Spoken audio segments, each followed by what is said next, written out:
తెలంగాణ ముఖ్యమంత్రి రేవంత్ అన్న పెద్ద బాంబు వేల్చిండు. పెద్ద బాంబు అంటే పెద్ద బాంబు వేల్చిండు. ఇక అన్నం పెట్టినోనికి సున్నం పెట్టడంటే గిదే కావచ్చు. నేను ఎందుకు ఈ మాట అంటున్నా అంటే, రేవంత్ రెడ్డి కాంగ్రెస్ ప్రభుత్వం అధికారంలోకి రావడానికి ఇస్తా అన్న ఏవైతే 6 గ్యారంటీలు ఉన్నాయో అవి ఇయ్యరట. అవి ఇయ్యడట. వాటిని మనం అడగనే అడగద్దట, అసలు వాటి జోలికే పోవద్దట.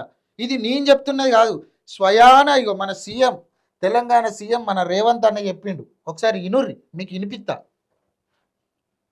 దళితులకు గిరిజనులకు నా సూచన ఒక్కటే, ఆనాడు ఉన్న పరిస్థితిలో కాంగ్రెస్ పార్టీ సంక్షేమము అభివృద్ధిలో ఒక విధానాన్ని తీసుకున్నది. ఆ శకం ముగిసింది. ఇవాళ నిజంగా నాకు మీకు భూములు ఇవ్వాలన్నా ఈ ప్రభుత్వం దగ్గర భూములు అందుబాటులో లేవు. చెప్పింది డైరెక్ట్. ఇక మీరు భూముల గురించి, ప్రభుత్వం ఇచ్చే ఏదో సంక్షేమం గురించి ఆలోచన చేయకండి.